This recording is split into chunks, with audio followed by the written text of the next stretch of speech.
السلام علیکم سر. جی وعلیکم السلام. سر جو اب سینٹ کے الیکشن ہونے جا رہے ہیں، کیا لگتا ہے کتنی سیٹیں سنی اتحاد کونسل نکال پائے گی؟ دیکھیں، اگر تو جو ممبران کی تعداد ہے صوبائی اسمبلیوں میں اور قومی اسمبلی میں اس کے مطابق ہم دیکھیں تو بات واضح ہے. اس میں تو کوئی بھام نہیں کہ کتنی سیٹیں آنی چاہیے کے پی اسمبلی سے، کتنی آنی چاہیے پنجاب سے اور کتنی آنی چاہیے قومی سے. لیکن ہمارے ہاں سینٹ کے الیکشن اس طرح ہوتے نہیں. جیسا کہ آپ جانتے ہیں کہ سینٹ کا الیکشن ہمیشہ ہی بہت متنازع الیکشن ہوتا ہے. پارٹی کے جو ممبران ہوتے ہیں جنہوں نے حلف لیا ہوا ہوتا ہے پارٹی سے وفاداری کا، وہ دباؤ میں آ کر یا لالچ میں آ کر ووٹ ڈالتے ہیں پارٹی کی ہدایت کے خلاف، اور سینٹ کے جو نتائج آتے ہیں وہ غیر متوقع ہوتے ہیں. اس طرح بھی اس مرتبہ بھی لگتا ہے ایسا کچھ ہوگا؟ میں کیسے یہ اخذ کروں کہ اس دفعہ نہیں ہوگا جب ماضی میں ہر دفعہ ہوا ہے. تو اس لیے یہ خدشہ تو رہتا ہے. امید کرتے ہیں کہ جو ممبران ہیں ہمارے وہ دیکھیں گے کہ قوم کہاں کھڑی ہے. فارورڈ بلاک کی اطلاعات آ رہی ہیں قومی اسمبلی میں سنی اتحاد کونسل کی. دیکھیں، میں نہیں جانتا اس بارے میں، لیکن یہ تمام وہ حوبے ہیں جو ماضی میں اپنائے گئے ہیں، اور کیوں یہ مستقبل میں نہیں اپنائے جائیں گے میں کچھ نہیں کہہ سکتا، سوائے اس کے یہ کہ 8 فروری کو جس طرح عوام نے اپنا فیصلہ دیا وہ ایک تاریخی فیصلہ ہے. اور میں سمجھتا ہوں پاکستان کے ہر شخص کو، ہر مقتدر حلقوں کے ممبر کو یہ سمجھ جاننا چاہیے کہ پاکستانی قوم بیدار ہے، پاکستانی قوم اظہار رائے چاہتی ہے، اپنی رائے کی وقت وہ دیکھنا چاہتی ہے. تو بہت دیر یہ کھلواڑ جو ہے شاید نہ چلے. جب آپ ایک قوم پہ حملہ کر دیتے ہیں اور ایک قوم کو یہ کہتے ہیں کہ تم بے وقوف ہو، تم ریوڑ ہو، تم اس قابل نہیں کہ تمہاری رائے کو اہمیت دی جائے، جمہوریت کیا ہے، تم تو جمہوریت کے قابل نہیں ہو، تو یہ معاملہ ختم نہیں ہوتا اس دعوے سے. یہ معاملہ کہیں نہ کہیں چلتا ہے، زیر زمین چلے. جو آج کل حلقے کھل رہے ہیں نون لیگ کی درخواستوں پر، دیکھا جاتا ہے کہ نون لیگ کے ہارے ہوئے بندے جیت رہے ہیں. آپ کا اون چودھری والا حلقہ کب کھل رہا ہے؟ دیکھیے، تو عدالت میں معاملہ جائے گا، وہاں دیکھیں گے. دیکھیں، اس وقت صورتحال یہ ہے کہ تمام جو الیکشن کا ریکارڈ ہے، جو مٹیریل ہے، وہ انہی کے ہاتھوں میں ہے جنہوں نے ہم کہتے ہیں کہ الیکشن پر دھاوا بولا، دھاندلی کی.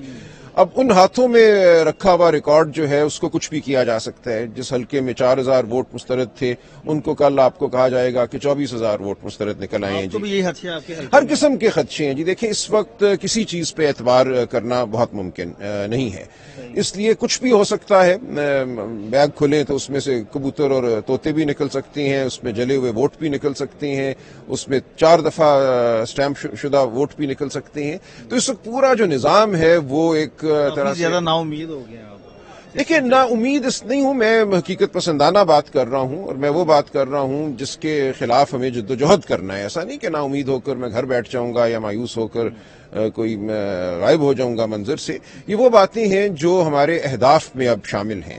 ہمیں اس ملک کو سچائی کی جانب لے جانا ہے، فریب سے نکالنا ہے، اندھیروں سے نکالنا ہے، آئین اور قانون کی بالادستی کو قائم کرنا ہے. یہ جدوجہد ہے. لوگ جب بھی پروٹیسٹ کرتے ہیں ان کی پکڑ دھکڑ کا سلسلہ شروع ہو جاتا ہے، تو یہ اب پی ٹی آئی پھر اپنا پروٹیسٹ بند کر دے گی، ختم کر دے گی؟ نہیں، میرا نہیں خیال بند کرے گی. ہم طریقہ ایک شاید اور سوچیں کہ کس طرح سے اس کو کرنا ہے. لیکن یہ جو پروٹیسٹ ہے یہ پروٹیسٹ نہیں ہے، یہ عوام کا جو ضمیر ہے اس کو صرف ایک جھنجھوڑنے کی کوشش ہے کہ بھئی اپنے حق کے لیے بولو، اپنے حق کے لیے کھڑے ہو. جس طرح ووٹ ڈالا 8 فروری کو، اسی طرح اپنے ووٹ کی عزت کے لیے بھی کوشش کرو. پاک فوج کے شہداء کے خلاف یہ کہا جا رہا ہے کہ پی ٹی آئی یہ سوشل میڈیا یہ بالکل غلط ہے. یہ بالکل غلط ہے. یہ ایک سوچی سمجھی سازش ہے جس کے تحت ہر شام آپ دیکھتے ہیں مخصوص لوگ ٹی وی پر بیٹھتے ہیں اور کہتے ہیں یہ تو کسی سے بات نہیں کرنا چاہتے، یہ تو ہاتھ میں لانے کو تیار نہیں ہے، یہ تو اداروں کے خلاف ہیں. یہ سب لغو گفتگو ہے. ایسا ہرگز پی ٹی آئی کا کوئی ایجنڈا نہیں ہے. اگر ایسا ہوتا تو میں آپ کو یہاں کھڑا نظر نہ آتا. میں وہاں پی ٹی آئی کے اندرونی حلقوں میں عمران خان صاحب سے اس معاملے میں بالکل وضاحت سے گفتگو کر چکا ہوں. مجھے بالکل وضاحت ہے کہ پی ٹی آئی ایک پاکستان دوست جماعت ہے. پی ٹی آئی پاکستان کے اداروں کو، ہر ادارے کو تحکم دیکھنا چاہتی ہے، اس کی عزت کو اونچا دیکھنا چاہتی ہے. لہٰذا ایسا کوئی معاملہ نہیں ہے. یہ جان بوجھ کر ایسے جو ہے یہ شوشے اڑائے جاتے ہیں. لوگوں کو کہا جاتا ہے کہ اس طرح لکھو کہو، لیکن اس کا پی ٹی آئی کی پالیسی سے کوئی تعلق نہیں ہے. گہری نظر ہے سیاست کے اوپر، ملک کی آئینی اور قانونی معاملات پر بھی. یہ بات سامنے آ رہی ہے، شیر افضل مروت صاحب نے بھی کہی، بیرسٹر علی ظفر صاحب نے بھی کہی کہ ہمارا سنی اتحاد کونسل کے ساتھ جانا غلط تھا. آپ کیا کہتے ہیں اس پر؟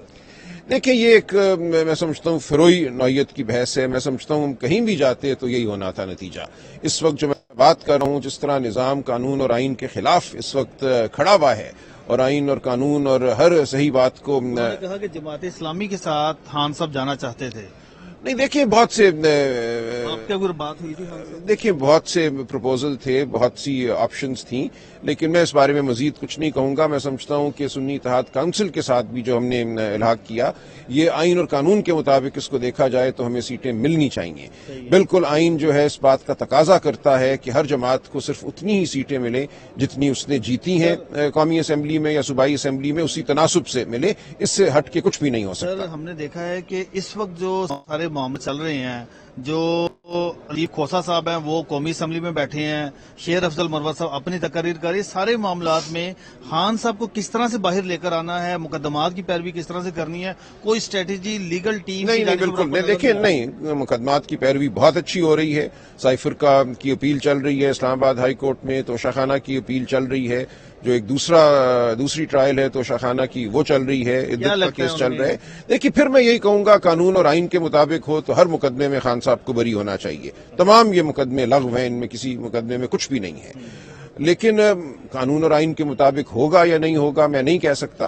تو دو صورتیں ہیں نا, ایک ہے آئین اور قانون کے مطابق نتیجے اور دوسرے نتیجے جو ہیں آئین اور قانون کے برخلاف. خان صاحب نے IMF کو خط لکھا کہ اس حکومت سے معاہدہ نہ کیا جائے. لگتا ہے آپ کو کہ نہیں, ایسا کوئی خط نہیں لکھا. دیکھیں بالکل یہ اس خط میں ایسی کوئی بات نہیں, یہ پھر وہی پروپیگنڈا ہے.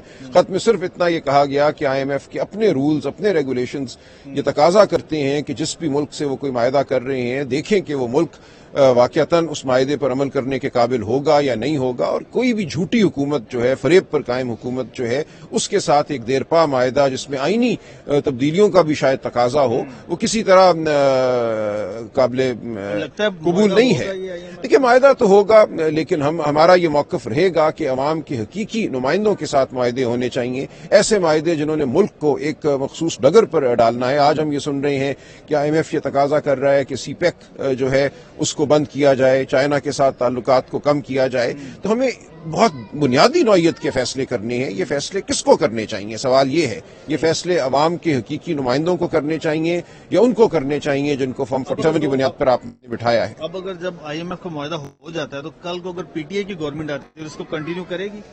لیکن جو بھی ملک مفاد میں ہوگا ضرور کرے گی. مجھے بالکل مستحکم یقین ہے کہ اگر معاہدے میں اچھی بات ہوگی تو اچھی بات پہ عمل کیا جائے گا. اور ویسے بھی جب ایک حکومت خواہ وہ سچی ہو یا جھوٹی ہو معاہدہ کر دیتی ہے تو اس معاہدے کو توڑنا بہت مشکل ہے. اس لیے ضروری یہ ہے کہ معاہدے کے وقت اصلی جو نمائندے ہیں عوام کے وہ شامل ہوں اس معاہدے کی نیگوسیشن میں, اس معاہدے کی تکمیل میں. حکومت کب تک چلتی نظر آ رہی ہے؟ میں نجومی نہیں ہوں, میں کچھ نہیں کہہ سکتا. دیکھیں آپ کو اور مجھے صرف قانون آئین کے ساتھ کھڑا ہونا ہے, اپنی کوشش کرتے رہنا ہے. باقی جو بھی ہوگا وہ اللہ کے ہاتھ میں ہے, قدرت میں ہے. میں کچھ بھی اس بارے میں نہیں کہہ سکتا. اس ملک میں کہ کوئی بھی چیز جو ہے قانون نظام آئین کے مطابق نہیں چل رہی, اس لیے کچھ بھی ممکن ہے یہاں.